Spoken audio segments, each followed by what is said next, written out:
Good morning, Africa. Good morning. Good morning, good morning, good morning, good morning. I have good news for you. And the good news is that I've just watched a video and I want you to listen very carefully to it, and then you and I will discuss it.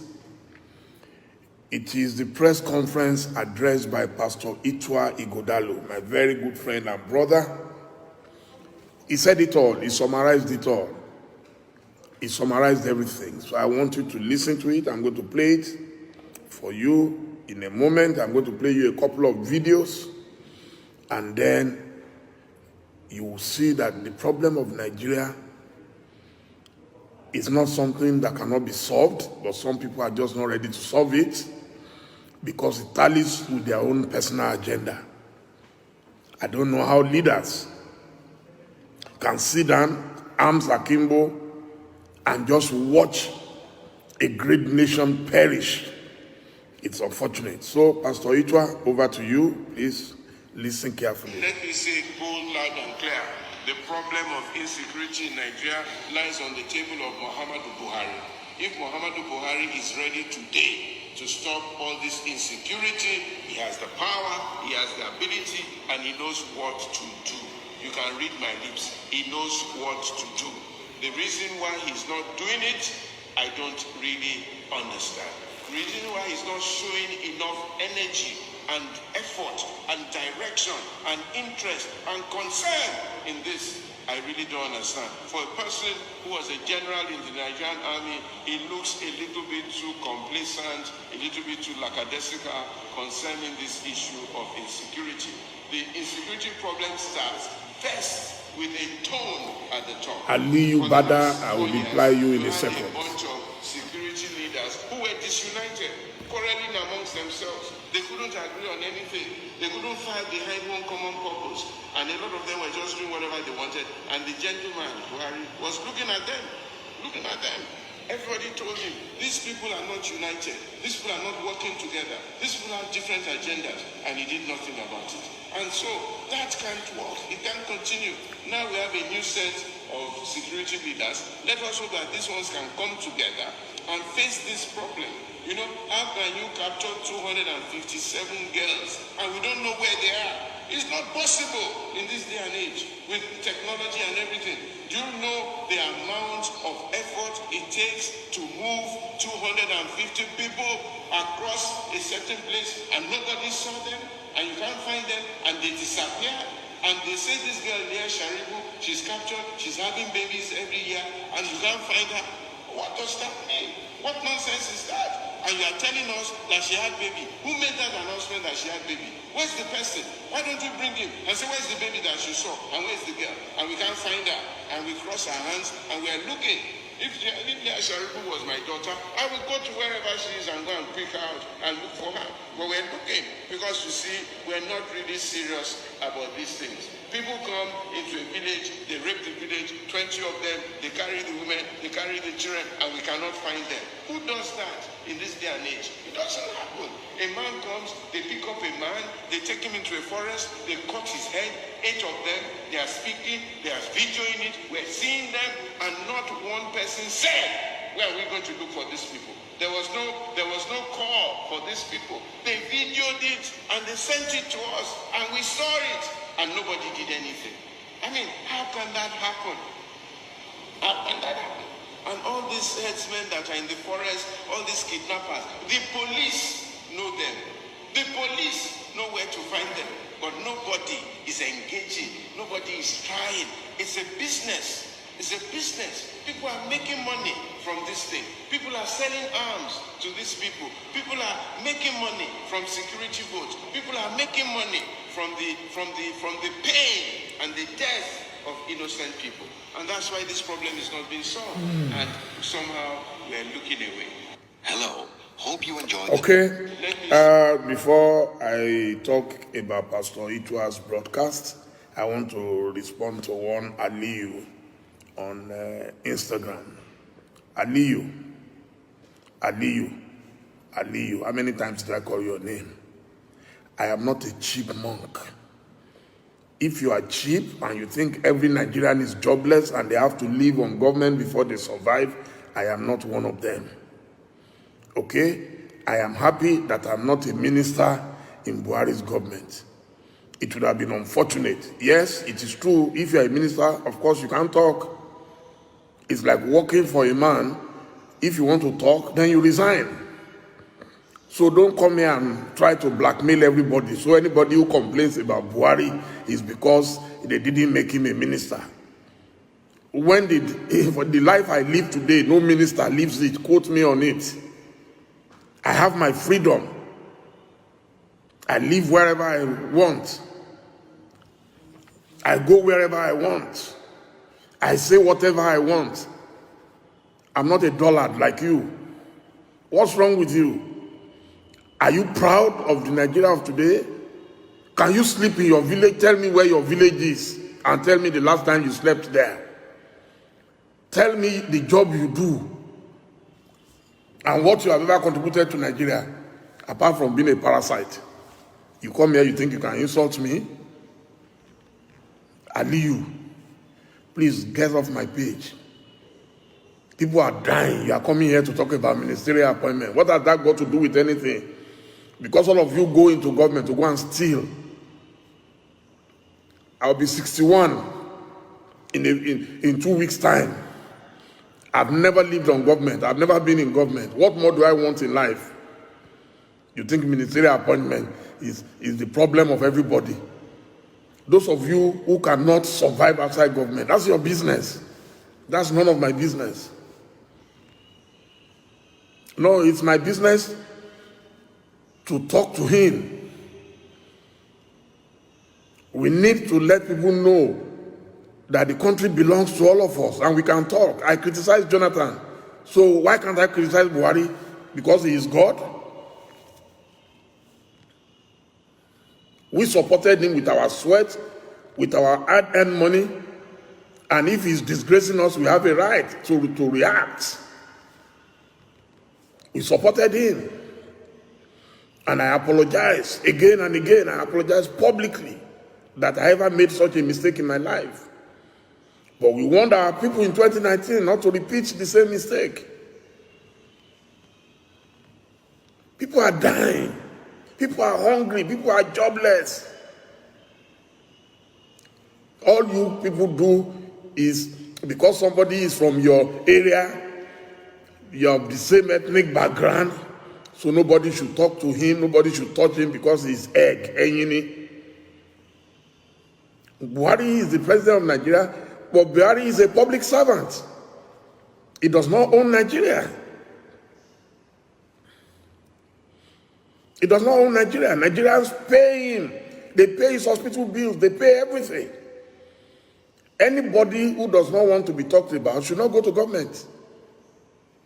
You can't employ a man and then the man you employ will say, no, you can't talk to him.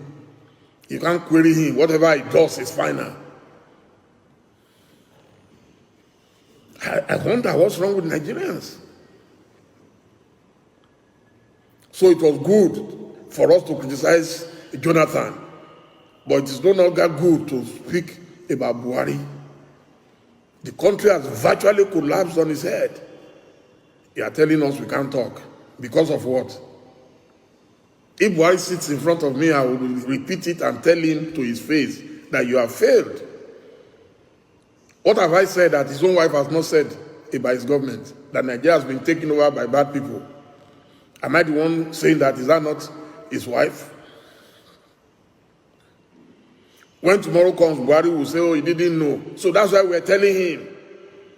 So those of us who have the voice that can reach him, that's why we're saying it publicly, that Nigeria has collapsed. Momodu Buhari, listen to the cries of your people. And we don't want you to come next time and tell us that, oh, we didn't know, nobody told me. We're doing the job of the advisors, but the advisors, everybody is in government for their own thing. That's why you think I need a ministerial appointment. Minister. There is no insult bigger than that. Minister. In my private capacity, I've been dealing with presidents globally. I've never been in government. You come and tell me I have to be a minister. Minister so that I can steal money. Is that all there is to life? I beg. So let's come back to Pastor Itwa. Yeah. He has said it loud and clear. The blame lies on the table of Momodu Buhari. No other person should be blamed. If Buhari wants to end this thing today, he knows what to do. But Buhari obviously is being sympathetic to his people. He doesn't want it to look like he's the one sending soldiers to go and kill his own people. That's all. Why is it easier to carry soldiers to go and be shooting people in Anambra, in Imo State, in Enugu, in Ebonyi, and all those places? Why is it so easy? The same energy that you are mobilizing against IPOB, why don't you mobilize the same energy against Boko Haram and see if you will not get the result? So we divide Nigeria. Oh, then there's another man I love to listen to all the time. His name is Governor Autumn of Benue State. God bless him. God bless him. We need more people like that in our country. They've turned everybody into a dog.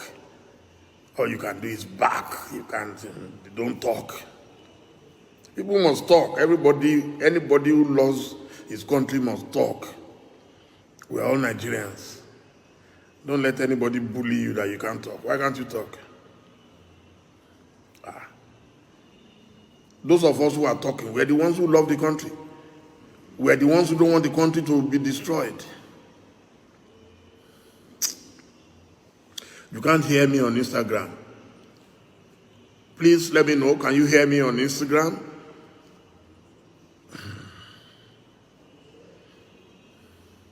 Oh yeah, you can hear me. Someone is heard about the Autumn. Yes, I want to play the video from Autumn. That guy should be a professor of Nigerian political history. Fantastic guy.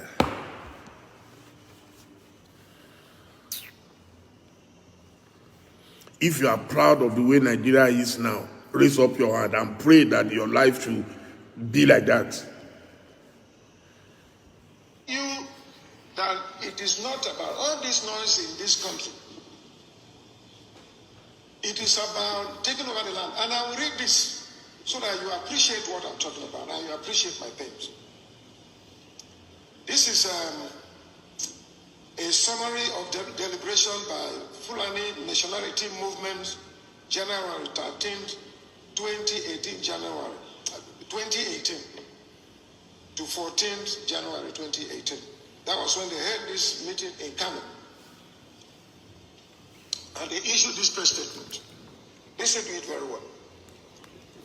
The Fulani Nationality Movement, after extensive deliberation on the state of the nation in the context of recent killings and national uproar, met today in Kano, the capital of Kano State. Amongst other things, the Fulani deliberated on attacks on cattle by kidnap of Fulani men and women in some parts of Nigeria, displacement of Fulani traditional settlements in the northern Nigeria and some parts of southern Nigeria, stealing of properties belonging to the Fulani cattle owners, amongst other issues.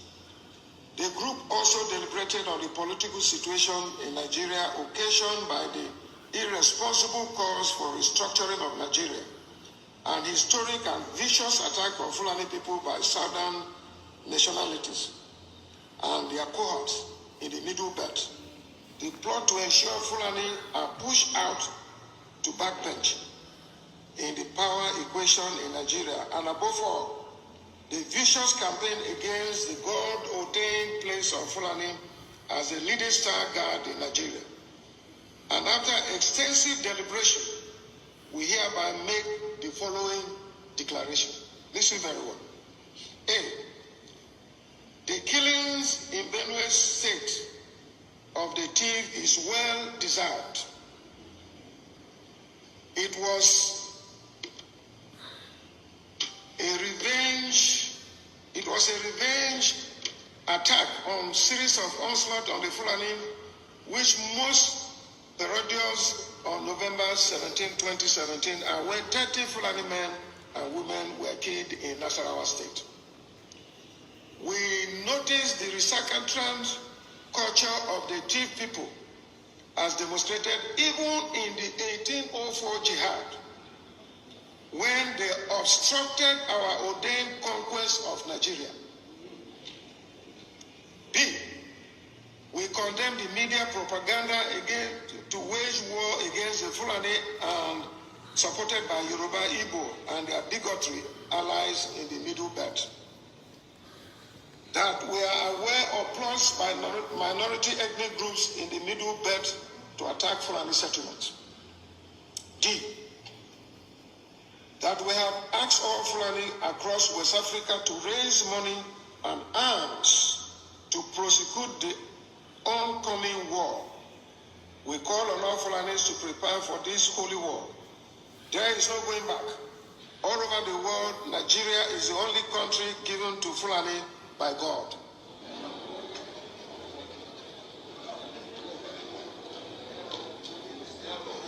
Here's something.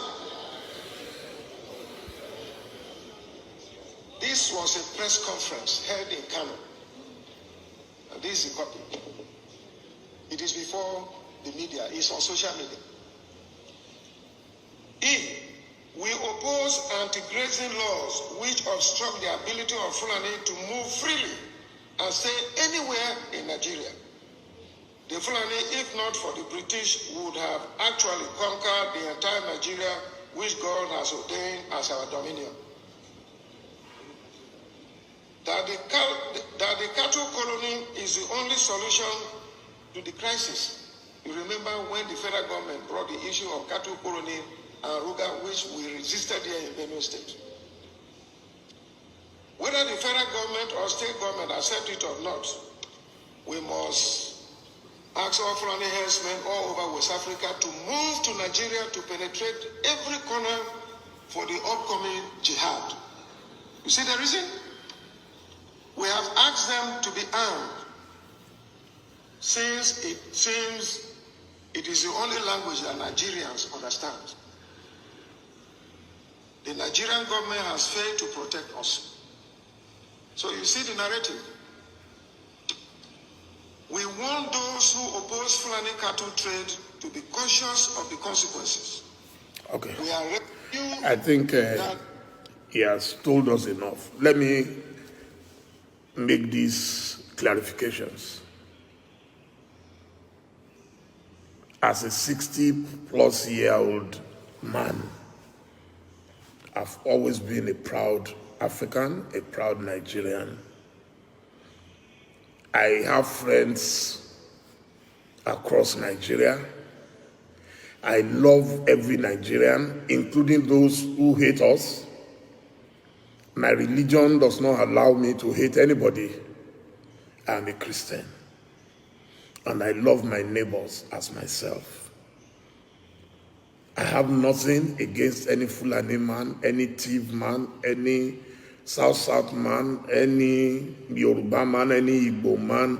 I love mankind. Anybody who knows me knows I love every human being. As an African, I'm a Pan-Africanist. I live in England, I live in Nigeria, I live in Ghana. I love people, and everyone knows that I respect every human being. But it is unfortunate that some people who want to live a miserable life believe they should drag everybody along to live miserably. Can you listen to me? Some people have decided that their lives are miserable and they must make others miserable. It is wrong. It is wrong. I heard what the governor was saying just now, where some people said they have a right to grab land in any part of Nigeria. There is nobody who has any such right. So tomorrow, if I want to set up my poultry farm, I'll just go to Kano and say, here I come. I'm setting up a poultry farm and I'll go and grab land anywhere. And then after I grab the land, then I say I have rights to grab anybody's wife, anybody's daughter, and rape mercilessly and kill them mercilessly. Abba. Nobody has ever stopped any Fulani man from any part of Nigeria. Where is this propaganda coming from? Nobody. We all know and we all read, the richest man in Nigeria today is Aliko Dangote. Has anybody ever stopped him from building the biggest refinery fertilizer plant in Lagos? No. Because the man is productive. He's employing Nigerians. I've known Alhaji Dangote now for about 30 years. He's always been a hard worker. I've seen his work across Africa. Nobody has stopped him. Nobody has stopped him from working. I've been to his plants in Ethiopia. I've been to his plant in Zambia. I've been to his plant in Tanzania. One of the richest Nigerians is also from Kano, like Dangote. Alhaji Abdulsamad Rabiu. He's been my friend for over 20 years. He lives in Lagos. The Bua Group, they are into sugar, they are into cement, they are doing their own refinery, they're doing everything. Nobody has ever stopped them from doing their work because they are productive. But no productive man can just stroll across the border of Nigeria and say Nigeria must accept him because you are a Fulani man. Can a Yoruba man stroll into Mali and say, because I'm a Yoruba man, I want to come and live in Mali, or I want to come and live in Senegal? Even ECOWAS does not allow us to do such. So why are some people looking for trouble and saying they must force themselves on others? Nobody can force themselves on others. If you want to do business, go and buy your land, seek all the government permits, and when they give you C of O, then the land belongs to you. You can't grab anybody's land and say because you're a Fulani man, your cow is more superior to other people. You know, this is what we are saying. But anytime you talk, you say it's because you hate a Fulani man, you don't like us, you hate Buhari. What is there to hate in Buhari? What's my business with Buhari to hate him? When I was spending my own money and spending my time, my energy and resources and everything to support him, I didn't hate him.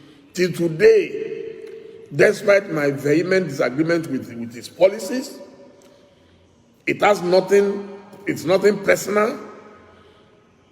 I still write, I report Buhari every day. I have nothing personal against Buhari. Despite the uselessness of his government, I don't hate him as a person. I pity him. Because there are not many people in this life that God will give a second chance. God has given Buhari a second and third chance now, and he has bungled it. I have no doubt in my mind that the remaining 2 years, there is nothing he is likely to do again. Unless a miracle happens. A miracle would have to happen. And Buhari, there will be a complete transfiguration of the man, and that is impossible. His mindset is so rigid that he cannot change who he is. How many Nigerians need to die before Buhari will talk or reach out to their families? How many kids will have to be kidnapped before Buhari will talk and reach out to their families? When will Buhari begin to show empathy? When he needed the votes of Nigeria, he found the energy and everything. He went everywhere. He went everywhere. I was shocked. Buhari went, even when people said he was collapsing and falling at campaign rallies, he kept campaigning. He never stopped campaigning. So why can't he campaign for the rejuvenation of Nigeria? Why can't he go all over Nigeria and reassure Nigerians that I'm with you in your hours of pain. I'm with you in your hours of triumph. Why can't he do so? Why is he happy? People coming to visit him every day. Buhari receives.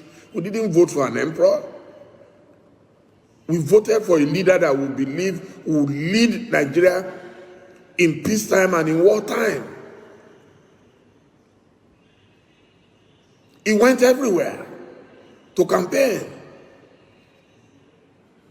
I remember he would do like this everywhere. So where is that power? This is supposed to be a sign of power, of strength. Where is that power?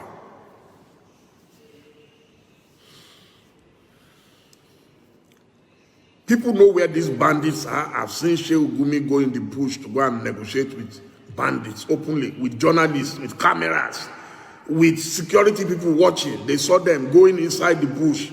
Nobody followed them to go and arrest anybody. And these people are carrying weapons that even some of our soldiers don't have. Nobody ever touched them. But just let anything happen in southeast Nigeria, the whole place, they will rain bullets on them. Are they not Nigerians?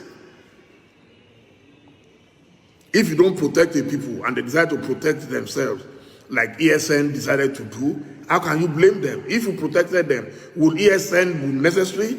Would anybody waste money to go and arm some people to protect them?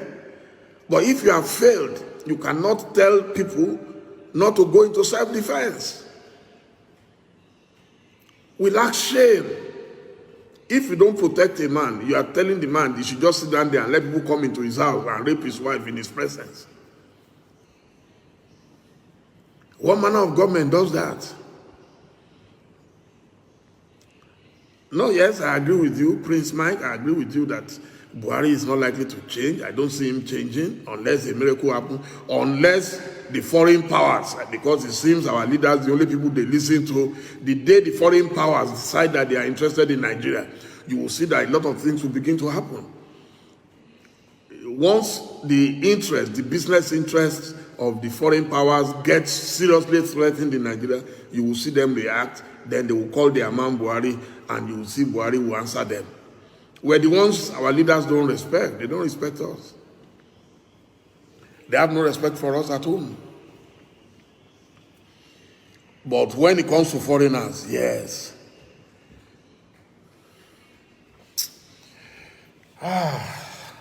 So this is nothing personal. I have nothing against any Fulani. Anybody who knows me knows I have some fantastic Fulani friends, very well educated, very productive human beings.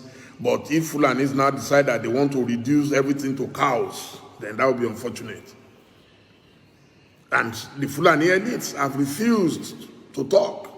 They need to speak more. There are a few people talking, but they need to speak more. They need to reach out to their people. They need to go and educate the Almajiris. There are too many Almajiris in the north. They are poor. They are hopeless. They are helpless. Nobody to give them hope, nobody to help them, and you expect they will not take arms? It's a miracle that it even took this long for them to react.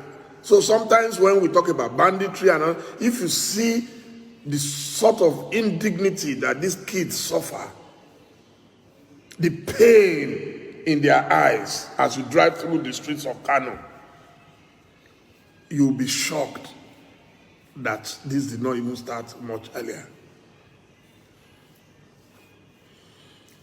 Unfortunately, the same people are going to rise up tomorrow and say they want to contest for election. And the same poor, hungry people will vote for them because they are from my area, like the Aliyu man who was talking rubbish on my page just now. The only thing, the only reason he will not listen to Dele Momodu is because Dele Momodu is not a Fulani or Hausa man like himself, so I have no right to talk. Unfortunately, we have been talking for a long time. I started talking as a pioneer jambite at the then University of Ife. I entered Ife in 1978. I don't know where you were then, so go and check the records. We spoke. We spoke when Babangida was there. We spoke when Buhari was there. We spoke when Abacha was there. It is our right to speak, and we shall continue to talk. They have not carried any arms. If you cannot touch those who carry AK-47, and you are interested in those who are talking and speaking the truth to power, then it's your headache. That has nothing to do with me. And stop blackmailing people that everybody is because they didn't make them minister. If I wanted to be a minister, I know what to do. I'll go and lobby. I will sit in Abuja like other people. If I don't get that, I'll beg for something else. But I'm not jobless. I have a good job. Okay? And I enjoy what I'm doing. I may not be a billionaire. I may not have all the millions. But at least I am relevant. I have a voice. And I'm proudly using my voice. We have many voices in Nigeria who have gone quiet. That is their business. Shame on them. If you have a voice and you cannot use it to rescue your country in the days of tribulation, shame on you. So because Buhari is in power, suddenly everybody is quiet. Shame on you. Let's all speak with one voice. It has nothing to do with fighting anybody. We're not fighting Buhari, we're not fighting anybody. We're just telling him the truth. That Nigerians are dying in case he doesn't know, in case he has nobody to tell him. I pity our soldiers. I pity our security men. They are overstretched. Go and check my records. Go on Google and see my visits to Sierra Leone. Go and see my visits to Liberia. Our soldiers were among the best. So what happened to them? That they are being killed like insects and nobody cares. Our soldiers are among the best in the world. But some people have to read the body language of Mr. President. Can we move? Some people will be in trouble and they will call and they will say, we don't have instructions to do anything. But they have instructions to go and kill IPOB. It's wrong.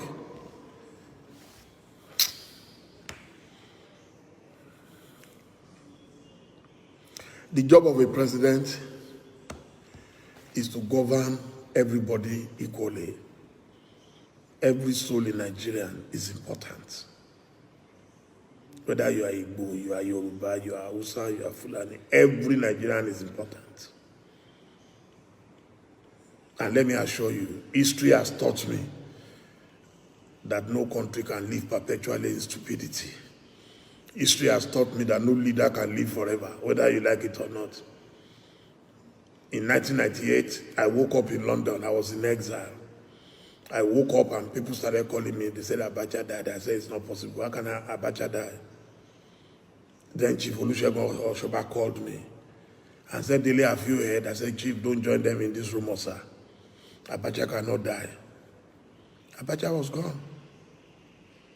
He was gone. The day before, his word was law. Nobody could challenge him. And that's why I always tell my friends who are in power, don't behave as if there is no tomorrow. Don't behave as if there is no tomorrow.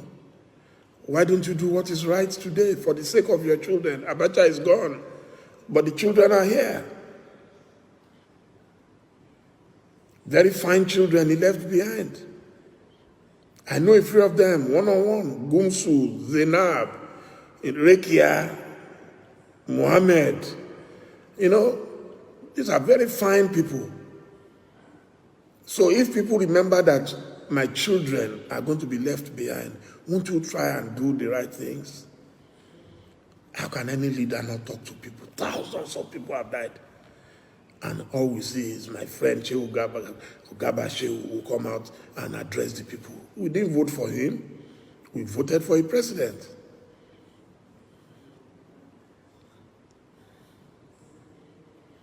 What is wrong with us? What is wrong with us? All the powerful people of yesterday, where are they today? They are ordinary mortals like you and I. Stop flexing muscles. No man is God. Only God is God.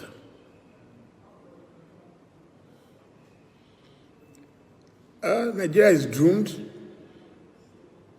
We won't go to the dustbin of history. I pray not. As a Christian, I believe in miracles. I've told my friend Omoyele Sowore, he believes in revolution. I believe in a miracle. I believe a miracle can happen. We've seen it happen before in Nigeria. When we think we've reached the dead end, something will happen that will alter our drive towards perfidy, our drive towards Golgotha, our drive towards perdition.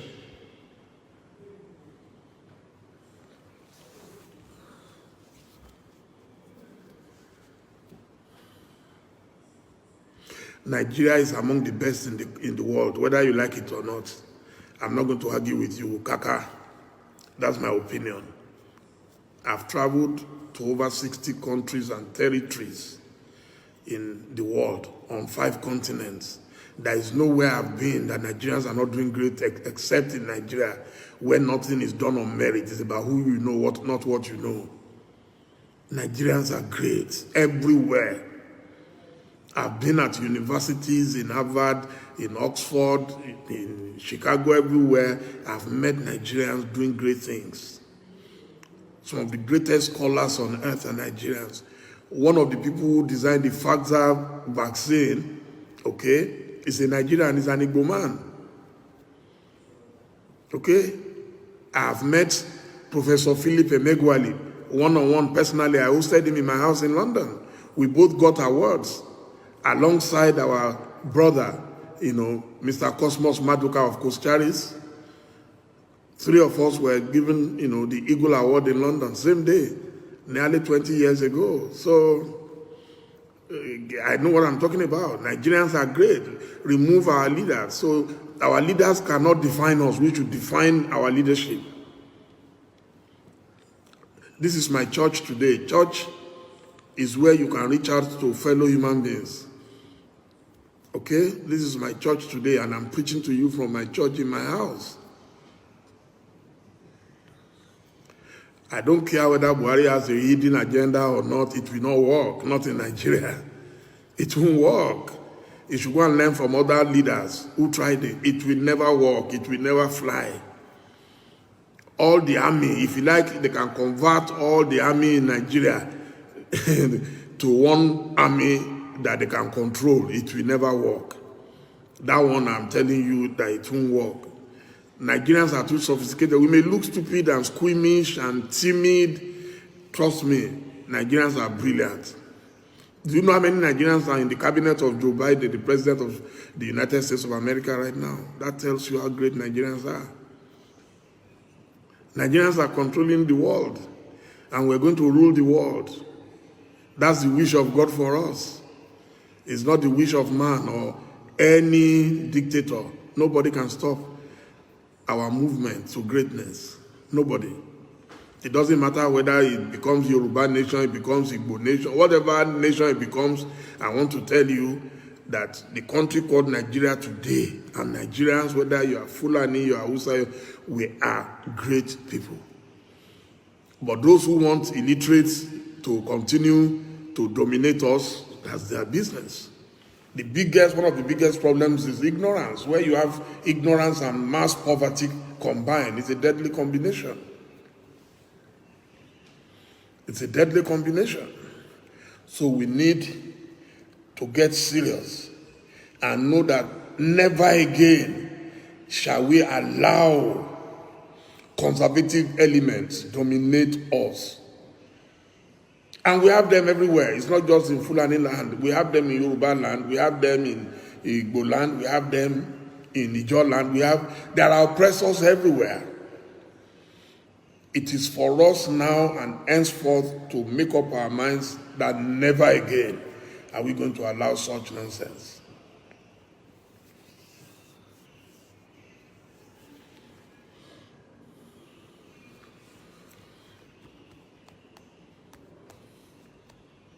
Jennifer, all this one I'm talking is gist. Well, you are free to talk whatever you like. If you consider this gist, you want to protest so that you can follow me. Why can't you lead the protest? Do you know since when I've been protesting? Before you were born, I've been protesting. Okay? There is no form of protest bigger than this. You will not have seen me one-on-one if not for this platform now. So if you want to protest, please feel free to protest. Jennifer Poch 1. Okay? Feel free. Other young people will join you.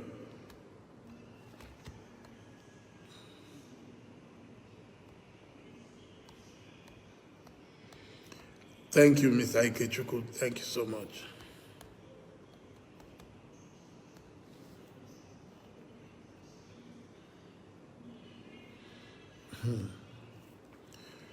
Well, the decision of God is the decision of God. Whether Nigeria works again or not, so I leave that to Nigerians and to God. Olayinka Agbola, our mumu, I don't think we're mumu. Something must, you see, my sister, I have a sister-in-law, we call her Sister T, very, very intelligent, very brilliant. She said something to me, I think last week. She said, look, God deliberately brought Buhari to do something. Nobody will believe it. Without Buhari, Nigerians will not be as aware as they are today. We'll still be managing and thinking, no, it's not true. You know, there are people, if you talk to them, oh, no, it's not true. Oh, there is no agenda. There is no agenda. We've been talking about this agenda since the time of MK Abiola. A man won presidential election, fair and square, and they aborted it. And people say, no, it has nothing to do with agenda. It's a military. Who are the people controlling the military? It's been there. We saw it, but we ignored it. We were too laid back. And the same Nigerians, the biggest sufferers, they are the ones who will give the biggest excuses.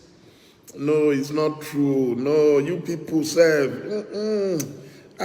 your conspiracy theory is too much. Buhari did not hide his own agenda. When you complain today that everybody is in his government is full and tomorrow you will make appointment again and further provoke the country. When you complain, it's like the more you complain, the more he gets angry. Tomorrow he will still repeat the same thing. I have never seen such a thing in my life. You have two major agencies in transport, the MPA and the MASA. You keep your people in MPA, you remove the South man, the Akuku Peter side, you remove him from the MASA and you replace him with one of your people. I'm not saying the person you replaced is not qualified. I'm not saying the person is not brilliant. But what I'm saying is that in the name of fairness and equity, so wouldn't you think that you will at least share it 1-1? Okay? Share it. Keep our sister Adiza and leave our brother. So that at least people will feel a sense of belonging. No. They will say it doesn't matter. You don't care. It is good. So when people react, they don't complain because people are definitely going to react.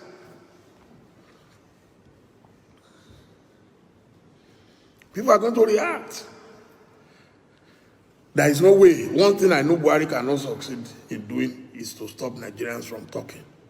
Of course, most people will keep their mouth shut like Momodu, that's fine. But I know Nigeria very well. That nobody can cow us. I pity our governors. Let me talk about them. If you see the way our governors, Rababa, go to Abuja, take picture with Buhari as if, they are going to Hollywood to go and meet some superstars, take pictures.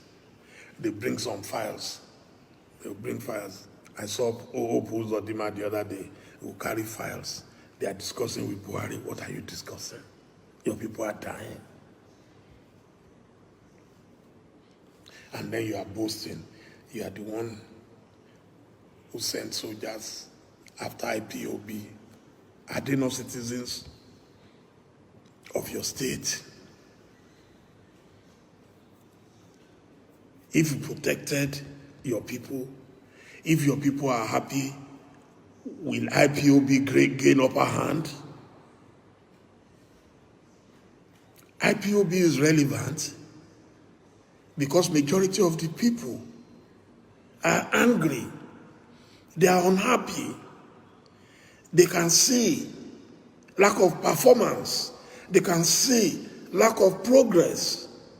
Anybody who knows the Igbo people will know they are amongst the most brilliant. I always call them the Japanese, the Chinese, the Indians, the Koreans lumped into one. That is the Igbo nation for you. Any serious president would have turned Igbo land into Silicon Valley. But because you have this mortal fear of the Igbo man, you have this hatred for the Igbo man as if they are not, and they say they want to go, you say they can't go. If a wife is tired of the husband, or the husband is tired of the wife, then go your separate ways. But you can't say you don't like me and say you must, by force, you still want me to stay with you. You must choose one. You must choose one. The Igbo man cannot aspire to be president, but he can aspire to be your houseboy. No. And they say, no, we are tired. We can no longer do this. And then you say they can't go. Let them go.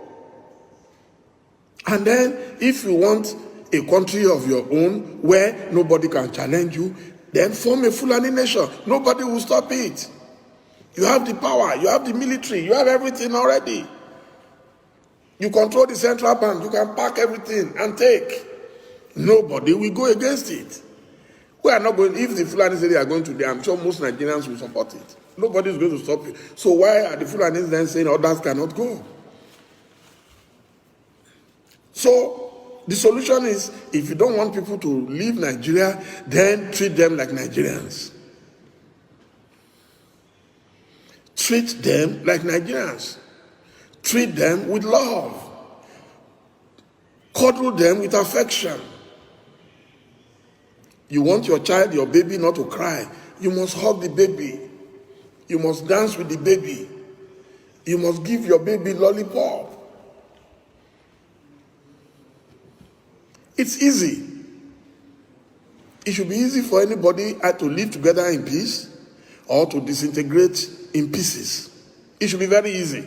There are two options. There is nothing to speak against Ruga. Ruga, it can't work. You can't grab land everywhere and say because you must feed cows. Yes, the day you can allow me to build my own empire anywhere of my choice in West Africa, I can just stroll across and go across the border to Chad, to Niger, and go and grab land there. Oh, then that will be fine. Under what law would I allow somebody to come into my farmland? I've planted my corn, I've planted my yam, I've planted everything, and then somebody comes, and then you with your cows. I was in Akure last weekend, I couldn't believe it. I said, so after all the noise that Governor Akeredolu made against this thing, they ignored him. I saw cows on the streets of Akure. I saw cows in a local government place somewhere there. I was sure if I asked one of our staff, Innovation Television, to take the picture. Cows inside Akure. Tell me if you are, and a lot of them go to London or Dubai. And so you can't tell me that Islam allows it, because Islam does not promote nonsense. I know my Islam well. My grandparents were Muslims while my parents were Christians. So I belong to both religions. Imagine going to Dubai and as you come out of the airport, you see cows on the streets. Is it possible? Or you go to Saudi Arabia for Umrah or for anything. You go to Saudi Arabia and then you see cows on the streets. So where did we get our own backwardness from? Cows everywhere. And you say they must condone it. If you want to do it, there's no problem. Create a cow colony in Fulani land. Nobody will fight you. You want Sharia law? No problem. You want to cut off hands of anybody who sins? Why not? It's your own hand. Cut it. But you can't say a Christian should live under your law. It's not possible. Because Christians are not going to force you to live under theirs. So, what is the problem? Oh, you want cows everywhere. Why not? I have no problem with it. As long as it's in your own land, in your own territory, that's fine. But don't come to my house and come and destroy my house and I say I have no right to talk. Some Nigerians now are living in Benin Republic. Are we not shameless? People in Ogun State have been displaced from their own land. Now they are running to go and live in parts of Benin Republic.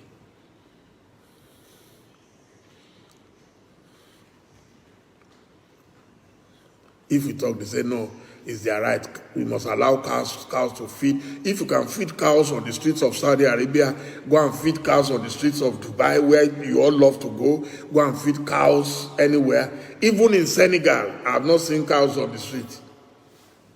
And I've been there many times, so maybe they will be in some villages, but I've never seen them. I've met the president of Senegal. I have good friends in Senegal. I've never seen cows near their airport. It has never happened. I live in Ghana. I've never seen cows on the streets of Ghana. It's not possible. You drive on the streets of Accra and you suddenly see cows on the street. It's not possible. Where did you get this culture from? And why is Buhari condoning it?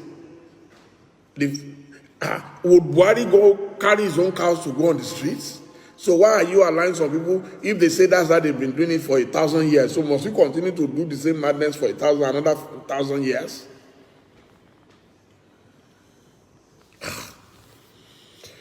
It's very unfortunate.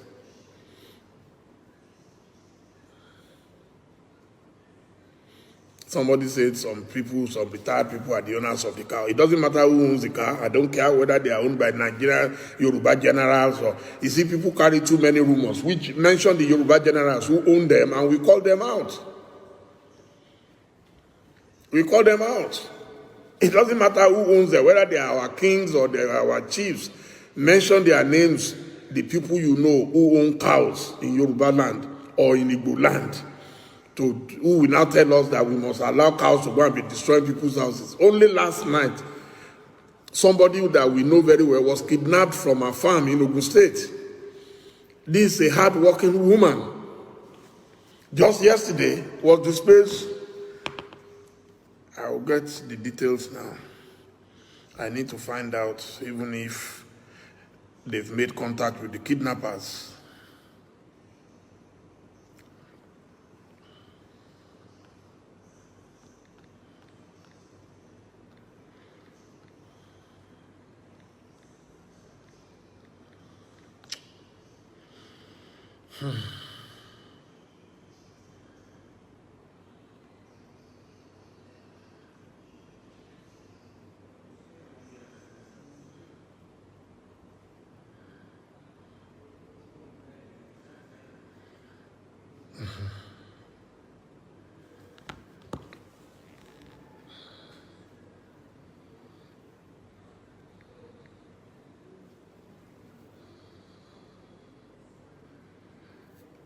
Yeah. Madam Roslyn Afago Edusi, 55 years old, was kidnapped around 6 p.m. this evening from her farm by 8 armed Fulani herdsmen. She, with a male business partner, Mr. Chinedu, were weeks away. Yeah. And this was in Crispin Farms and Agro Limited of Adawode Road, Owode, Ogun State. Please tell me, what kind of country is that?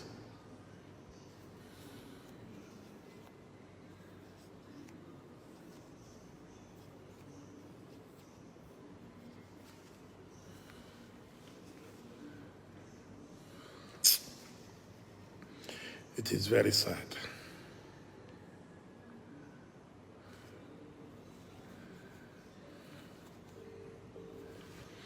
Very, very sad. Hello, how are you? Any luck at all? Yes.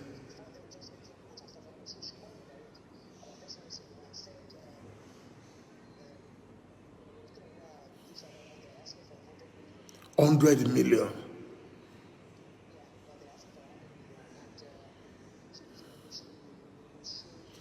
Okay.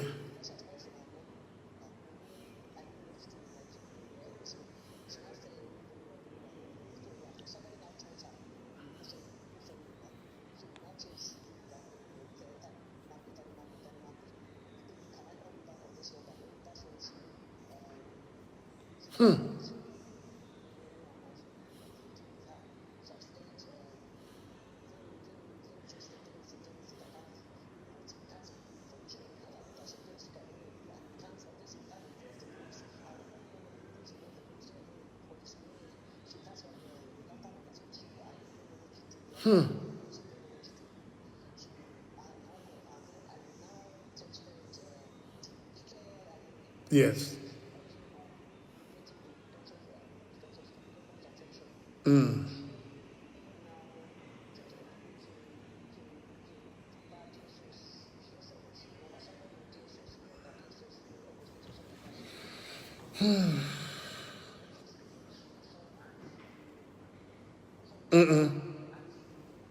I understand.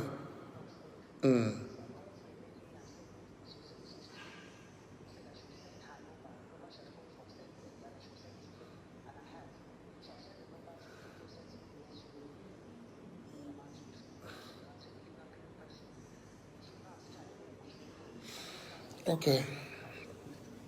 Okay. Okay. I'm live now. I will talk to you after. I will talk to you after. Okay. Thank you. Yeah.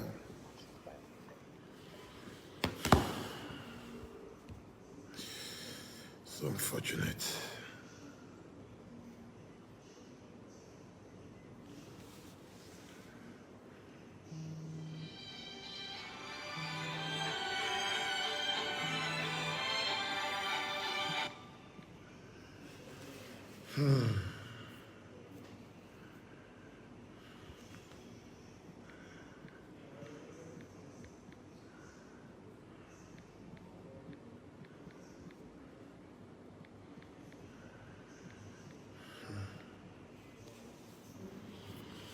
It's unfortunate.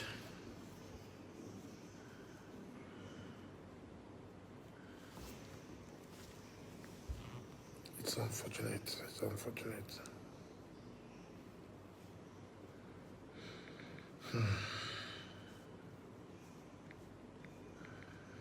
So, I think that will be the end of my sermon this morning. I want to say a big thank you to Pastor Itwa for that very momentous press conference. For those of you who might have missed it, I will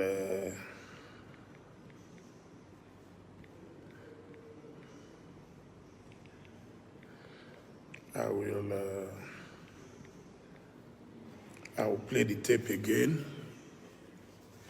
so that you can properly digest the message. And properly digest the message.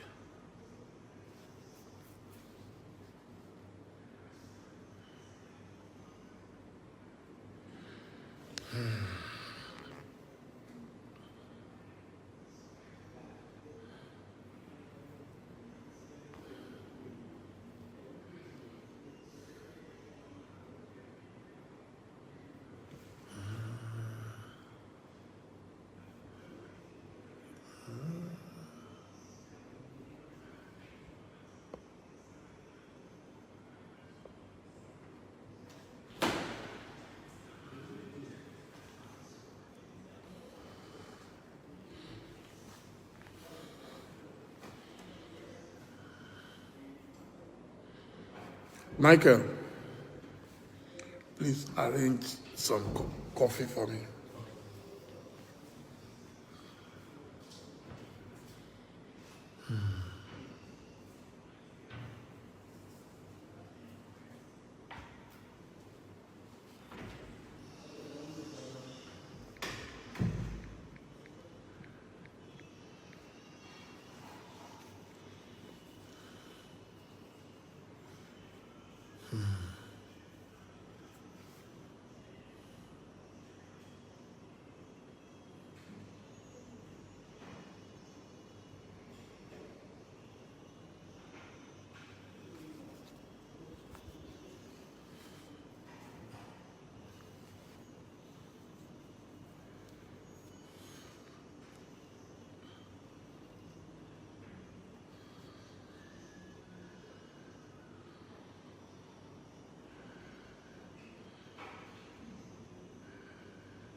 Okay, so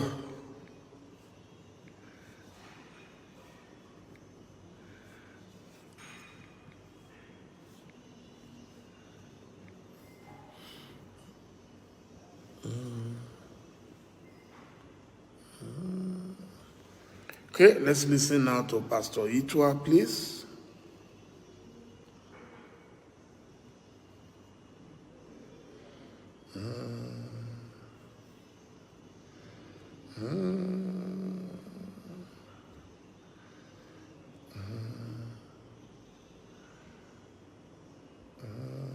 Let me say it bold, loud and clear.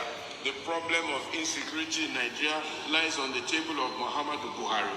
If Momodu Buhari is ready today to stop all this insecurity, he has the power, he has the ability, and he knows what to do. You can read my lips. He knows what to do. The reason why he's not doing it, I don't really understand. The reason why he's not showing enough energy and effort and direction and interest and concern in this, I really don't understand. For a person who was a general in the Nigerian army, he looks a little bit too complacent, a little bit too lackadaisical concerning this issue of insecurity. The insecurity problem starts first with a tone at the top. For the last 4 years, you had a bunch of security leaders who were disunited, quarreling amongst themselves. They couldn't agree on anything. They couldn't fight behind one common purpose. And a lot of them were just doing whatever they wanted. And the gentleman, Buhari, was looking at them. Everybody told him, these people are not united. These people are not working together. These people have different agendas. And he did nothing about it. And so that can't work. It can't continue. Now we have a new set of security leaders. Let us hope that these ones can come together and face this problem. You know, how can you capture 257 girls and we don't know where they are? It's not possible in this day and age with technology and everything. Do you know the amount of effort it takes to move 250 people across a certain place and nobody saw them and you can't find them and they disappear? And they say this girl there, Sharibu, she's captured, she's having babies every year and you can't find her. What does that mean? What nonsense is that? And you are telling us that she had baby. Who made that announcement that she had baby? Where's the person? Why don't you bring it and say, where's the baby that she saw? And where's the girl? And we can't find her. And we cross our hands and we're looking. If Nia Sharibu was my daughter, I would go to wherever she is and go and pick her out and look for her. But we're looking because you see, we're not really serious about these things. People come into a village, they rape the village, 20 of them, they carry the women, they carry the children, and we cannot find them. Who does that in this day and age? It doesn't happen.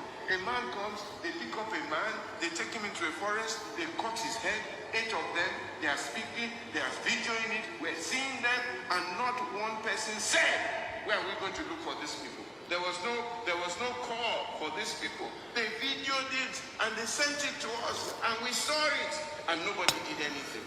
I mean, how can that happen? How can that happen? And all these herdsmen that are in the forest, all these kidnappers, the police know them. The police know where to find them. But nobody is engaging. Nobody is trying. It's a business. It's a business. People are making money from this thing. People are selling arms to these people. People are... Let me say something on what the pastor said just now.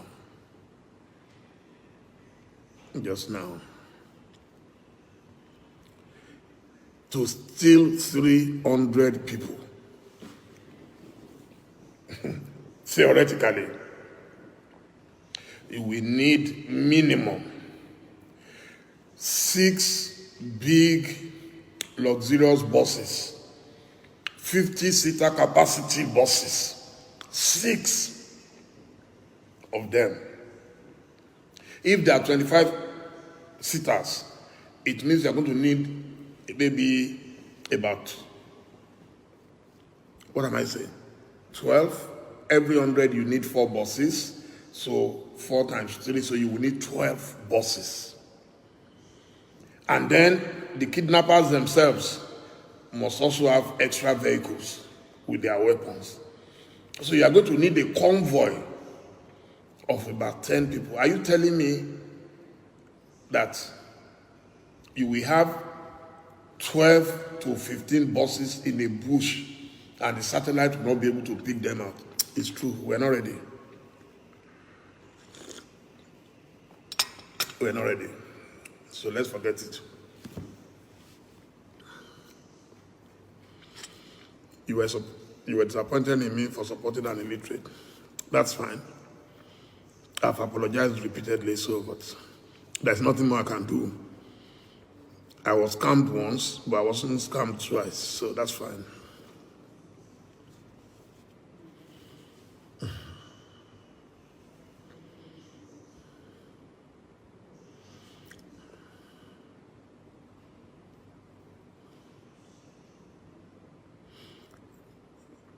Even the UN is not even concerned. I don't know why everybody is quiet. One person dies elsewhere, it will be all over CNN. People are dying. I think maybe because they can see that our government is not bothered, so nobody is bothered. Mr. Gbenga Adenuga, how are you?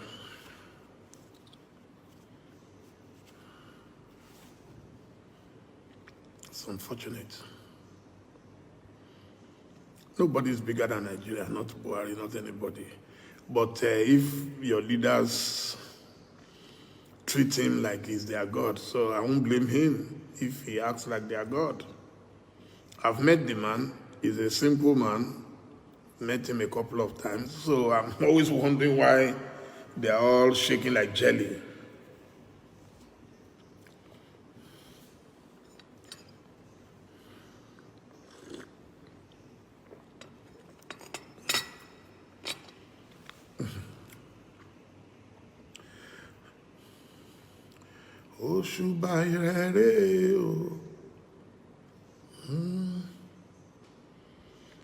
Yes, so Benga, we must live together in peace or disintegrate into pieces. Those are the two options left. Oh, your wedding is next month in Akure. The logistics of going to Akure now, you know, it's not easy. But if you send me a DM, which I see, bingo. I love May 1 yesterday. It was very good. You did very well. I love the costume, the white. It was very nice. I watched it several times. It's true. Go to Qatar, go to Dubai, go to Malaysia. You won't find cows anywhere except Nigeria. And they are saying we must live with it, that we have no choice. And the governors must accept, and the governors too are keeping quiet.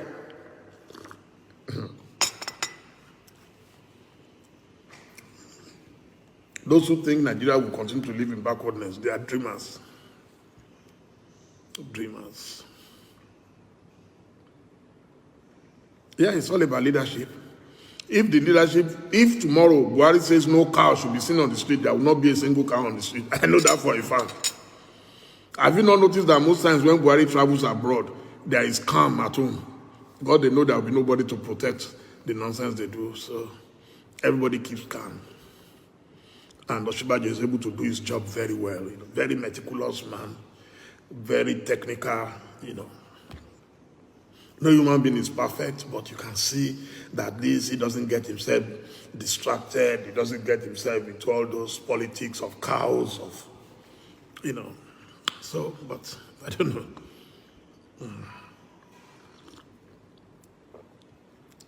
Sorry, I didn't invite you to join me to drinking coffee.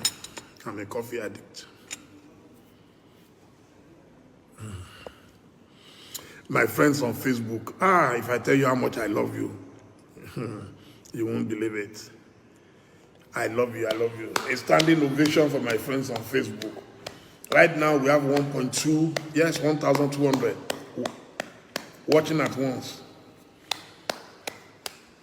My Facebook friends, they are too much. Thank you. Don't be jealous of my Instagram friends. Don't be jealous. You're also doing very well.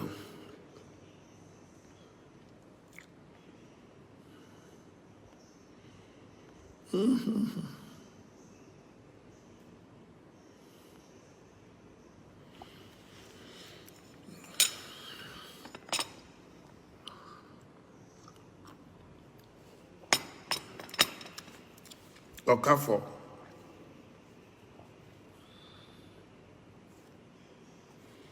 Wow.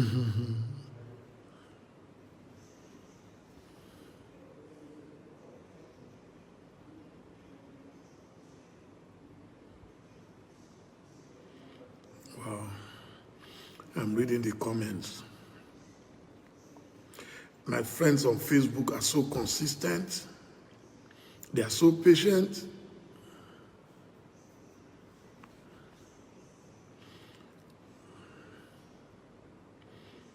You've never ever imagined that Nigeria will follow the path of Syria. But I think Syria is better than Nigeria right now, according to what I'm reading. I think Nigeria is number 3, Iraq, Afghanistan, Nigeria.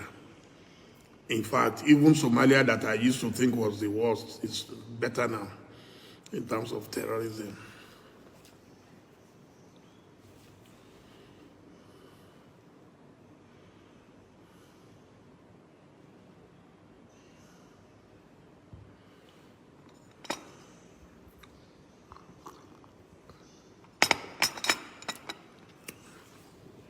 Mr. Kanayo Bayi, how are you? Dr. Baba, my friend from Kano, where are you? So when people say, oh, we hate Fulani people, I have friends everywhere. Dr. Baba is one of my best friends in this life. We've never met one-on-one, yet he knows everything about my family. I know everything about his family. I relate to him. I reach out to his family. He reaches out to mine. So he sends me gifts. I'll send him gifts. So it's not about individuals. It's about just a few people who are profiting from this nonsense. You need to prepare for war, you know. May we not prepare for war. There is nothing. It's the poor people again that will suffer it. All the big people will run away. You know, they are bloody cowards. They will run away.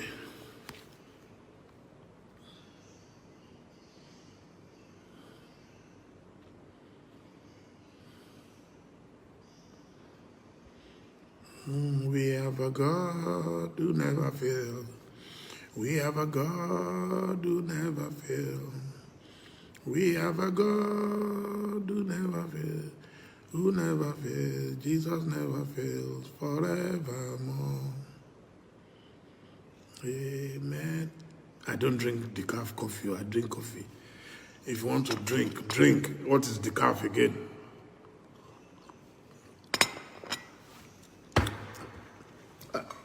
I drink our original, old reliable. I've been drinking this from primary school in Ilefe. Nescafe, still moonlit, more. That's how they used to advertise it in those days. Nescafe Classic. Hey, I just advertised for them. They should come and pay me for advert. These people don't chop our money where we're Nestle, Cote d'Ivoire, imagine. So this is from Ivory Coast, Cote d'Ivoire.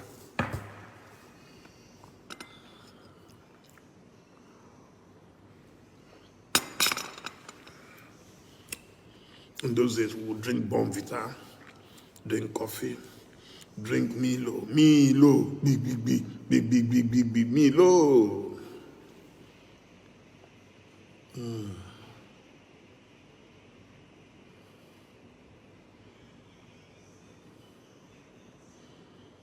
Oh yeah, Oshibajo is level-headed,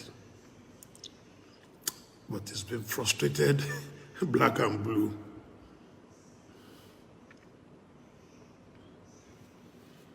You live in Leeds. Wow. My third son graduated from Leeds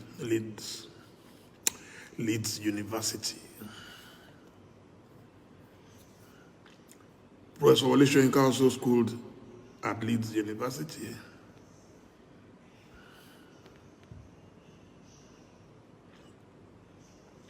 Dr. Baba Sani Seidu Baba, how are you? Dr. Sani Seidu, very brilliant man. You people should go and fight against cows before people think that every Fulani man is all about cows. You are not all about cows. There are good Fulani people like yourself. Hardworking, brilliant, doing PhD in China, doing everything. And then all we hear is cow. How can cow be more important than human beings?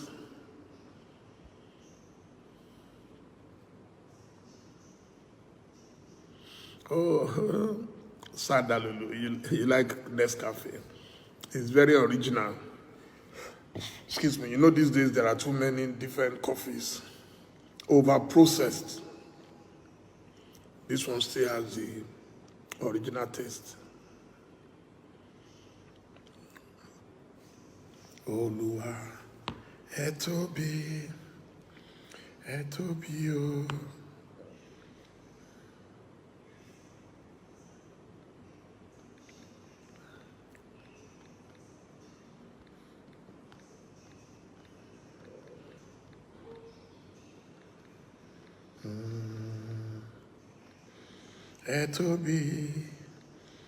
Ẹ tóbi o. Ẹ tóbi.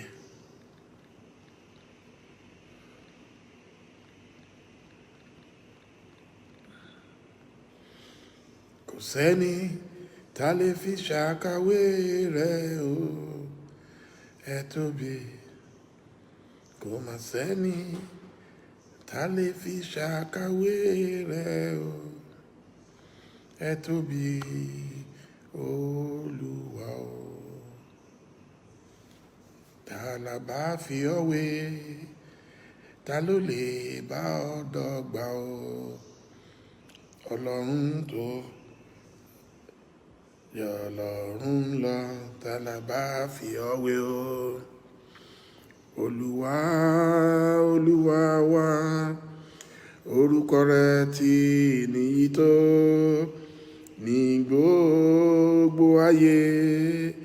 Orúkọ rẹ̀ ti níyì tó, Jehovah, you are the most high. Jehovah, you are the most high. Ọba mi tó ń ṣe ohun tẹ́nìkan ò lè ṣe.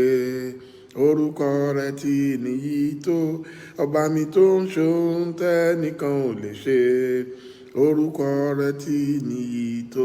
Olúwa, Olúwa, Olúwa wa. Orúkọ rẹ̀ ti níyì tó ní gbogbo ayé. Orúkọ rẹ̀ ti níyì tó.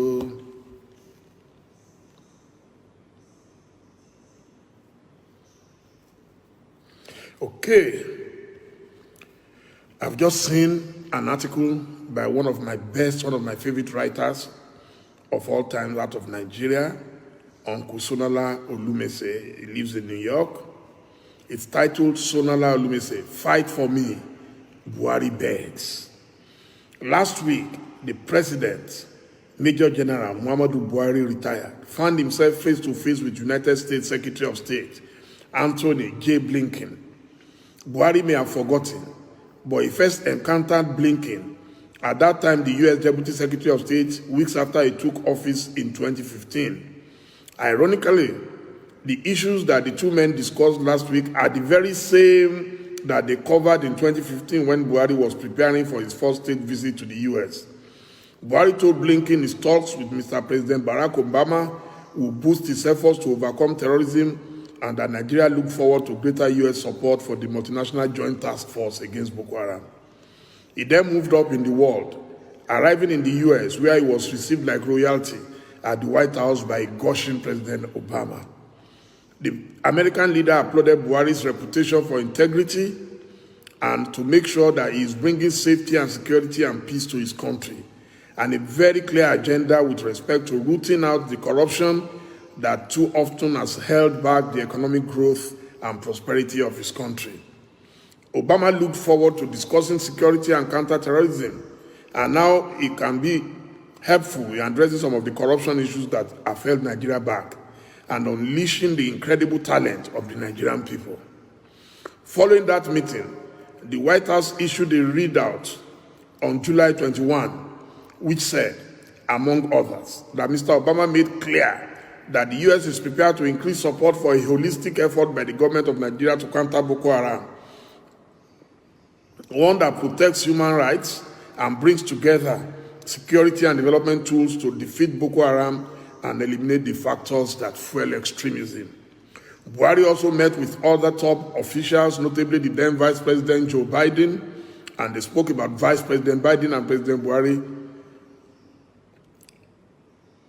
spoke about the ways in which the US and Nigeria can partner to overcome the challenges and seize the opportunities. President Buhari and the Vice President agreed on the importance of rooting out corruption in order to unlock the full potential of the Nigerian economy and ensure stability. This is the context in which Buhari's meeting with Blinken last week must be evaluated for the embarrassment and shame that it was. As much as I criticize President Olusegun Obasanjo, for instance, he would have requested and obtained a meeting at the highest levels. Think about it.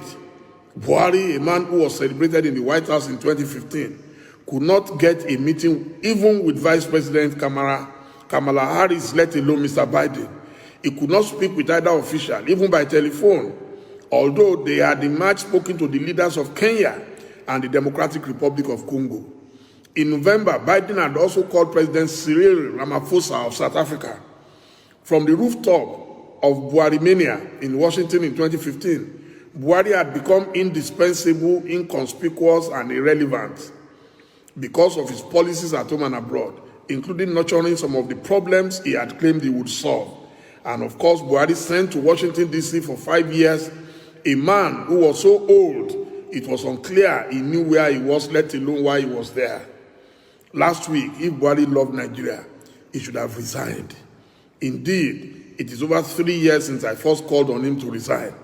Now completely out of his depth, with his incompetence and insincerity spilling grave insecurity into every family and every street in Nigeria.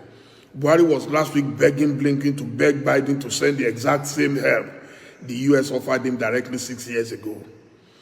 It was the same week that the inaugural Chandler Good Government Index, CGGI, ranking countries according to government capabilities and outcomes, placed Nigeria as the third worst country on earth, ahead only of Zimbabwe and Venezuela. Buhari's response was to hold out his heart, saying that unless the US and other strategic partners came to save Nigeria, the consequences would spill over to all countries. It was a reminder of his July 2015 visit, when at the US Institute for Peace, he charged that by not selling weapons to Nigeria, the US had aided and abetted Boko Haram. This was about the A-29 Super Tucano light attack aircraft Nigeria had sought to buy from the US, for which the Obama administration, citing concerns about Nigeria's human rights record, had placed a hold. That would get worse after the Nigerian Air Force mistakenly bombed the refugee camp in Ran, Borno State, in January 2017. Over 100 refugees and aid workers were killed. The core of the matter is simply that the Buhari administration has never demonstrated commitment to the task or competence in implementation.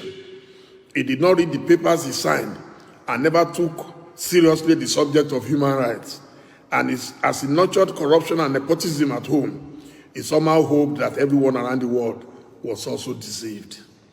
But everyone has seen the past couple of months, for instance, when he finally changed his service chiefs. He moved swiftly to protect them from being indicted for war crimes by converting them into ambassadors. Similarly, in 2018, as the herdsmen violence began to expand, he told the United Nations General Assembly that insurgencies in the Sahel and the Lake Chad Basin featured runaway fighters from Iraq and Syria and arms from the disintegration of Libya. Earlier in April that year, he told Justin Welby, the Archbishop of Canterbury, that the killer headers had been trained and harmed by former Libya leader Muammar Gaddafi and subsequently escaped with their arms. And yet, it was the same killers who had, among others, massacred over 70 Nigerians in Benue State on New Year's Day 3 months earlier, with Buhari urging the leaders of that state to accommodate your countrymen, the killer others, and restrain your people, the victims. 3 years later, Buhari is begging the world to send the cavalry to rescue his government from the same mess he has nurtured for 6 years. The truth is that while relocating the AFRICOM headquarters to Africa might help to put out 1 or 2 bushfires, and while friends and partners may send other resources, the real problems and solutions are in his hands. That's what Pastor Itra said. The cynicism and duplicity of Buhari's government has proved to be Nigeria's biggest challenge. Every society needs a leader who can think beyond himself and for the public good. Buhari thinks in indecisive fragments, pandering to hidden agendas. It is his contradictions and arrogance that are responsible for the chaos and insecurity in Nigeria. For Nigeria to slide back from disintegration, it must have a leader with a national vision and focus, a leader who is persuaded and led by the mammoth challenge of justice, poverty, and accountability. In essence, that is what Blinken was saying to the African media after his meeting with Buhari. Perhaps Buhari, because he ignores the local press, did not read that encounter. And that is the point. Wow. It is very serious. Thank you, Uncle Sonala. You are the best. You are the best. You are the best.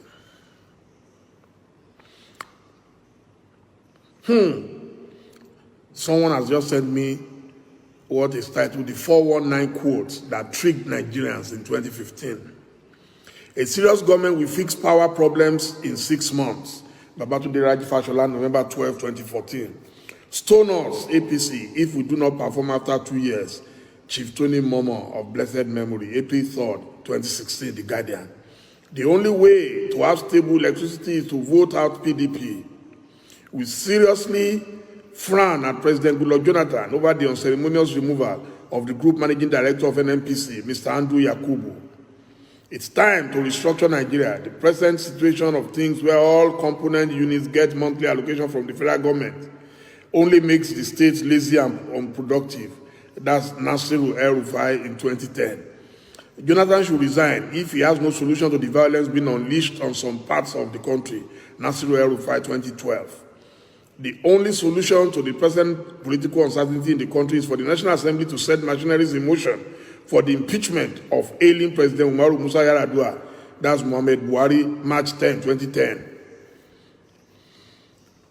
Waste, let me give an instance. Presently, there are more than 6 aircraft in the presidential fleet. What do you call that? Billions of naira is budgeted every year for the maintenance of these aircraft, not to talk of operational costs and other expenses. Momodu Buhari, February 2015, they have not sold any of the aircraft, so they bought more.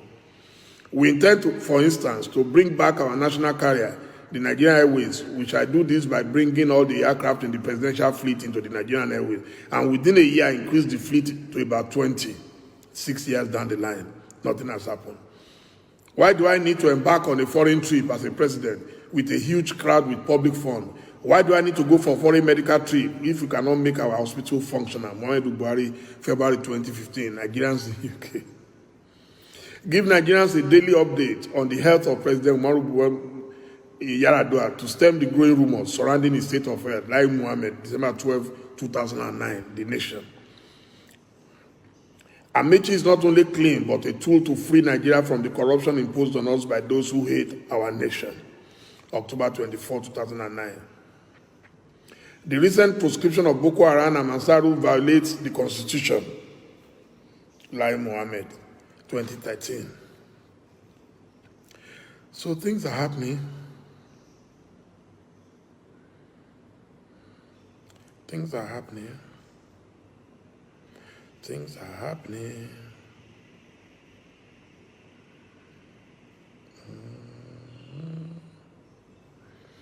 It is well.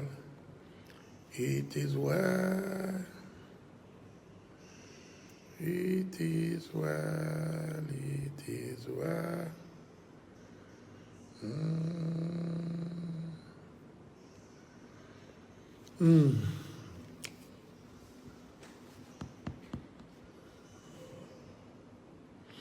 So I should allow you to go and rest. Me too.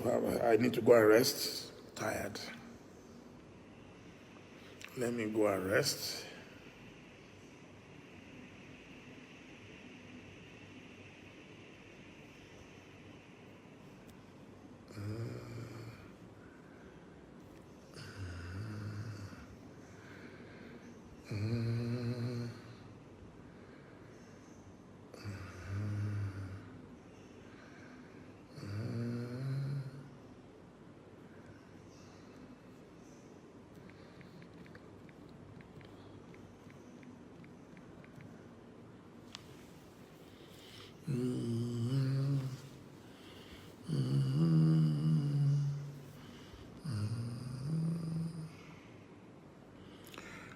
So, it's time for us to go.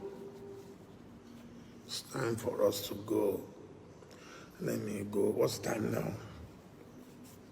It's after 10 where I am, which means after 11 in Nigeria.